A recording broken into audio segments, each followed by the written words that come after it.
চাঁপাইনবাবগঞ্জের শিবগঞ্জ উপজেলায় বিএনপির সিনিয়র যুগ্ম আহ্বায়ক ও জেলা বিএনপির সাবেক সদস্য মোহাম্মদ সাদিকুর রহমান বলেছেন, আগামী বছরের ফেব্রুয়ারিতে অন্তর্বর্তীকালীন সরকার ঘোষিত নির্বাচনকে বানচাল করার জন্য একটি গোষ্ঠী উঠে পড়ে নেমেছে।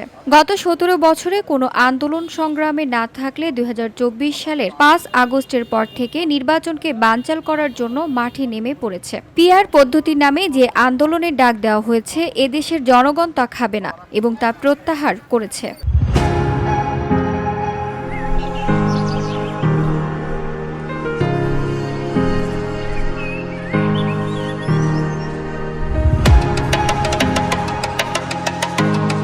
শনিবার বিকেলে শিবগঞ্জ উপজেলার নয়লাভাঙ্গা ইউনিয়নের রানীহাটি বাজারে বিএনপির ভারপ্রাপ্ত চেয়ারম্যান তারেক রহমান ঘোষিত ৩১ দফার লিফলেট বিতরণ ও গণসংযোগ কর্মসূচিতে তিনি এসব মন্তব্য করেন। এ সময় তিনি আরও বলেন, অন্তর্বর্তীকালীন সরকারের প্রধান উপদেষ্টা ডক্টর মোহাম্মদ ইউনূস ফেব্রুয়ারিতে যে নির্বাচন ঘোষণা দিয়েছেন, এদেশের জনগণ তা বাস্তবায়ন করতে চাই। আমরা আশাবাদী নির্দিষ্ট সময়ের মধ্যেই জাতীয় নির্বাচন হবে ইনশাল্লাহ। আর তাই সুখী, সমৃদ্ধ, উন্নত বাংলাদেশ করতে তারেক রহমান ঘোষিত ৩১ দফা নিয়ে আমরা মানুষের দ্বারে দ্বারে ছুটে বেড়াচ্ছি।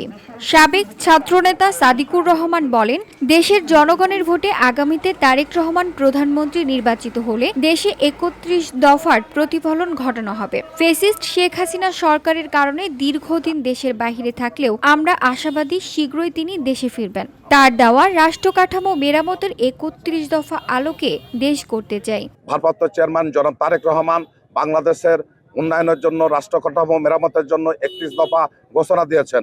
সেই ৩১ দফার আলোকে আমরা তারেক রহমানের এই ৩১ দফা আমাদের শিবগঞ্জ উপজেলার রানীহাটি ইউনিয়নে আমরা তারই ধারাবাহিকতা আমি আজকে এই তারেক রহমানের ৩১ দফার লিফলেট বিতরণের জন্য মানুষের দ্বারে দ্বারে, ঘরে ঘরে আমরা আসছি।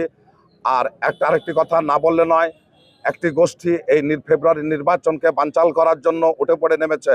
যারা ১৭ বছর রাস্তাঘাটে ছিল না, কোনো আন্দোলন সংগ্রামে ছিল না, ৫ তারিখের পরে তারা এই নির্বাচনকে বানচাল করার জন্য মাঠে নেমে পড়েছে।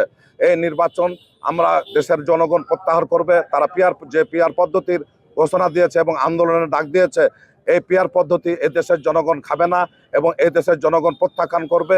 এবং এই দেশের জনগণ ডাক্তার ইউনূস সাহেব যে ফেব্রুয়ারিতে নির্বাচন ঘোষণা করেছেন, এদেশের জনগণ সেই পিআর পদ্ধতিকে অবৈধ ঘোষণা করে, পিআর পদ্ধতিকে বাতিল করে এই দেশের জনগণ ফেব্রুয়ারিতে নির্বাচনের ব্যবস্থা করবে এবং নির্বাচন হবে ইনশাল্লাহ।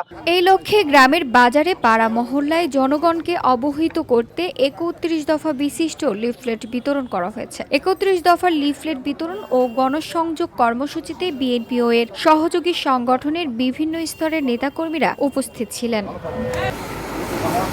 VOD Bangla news desk.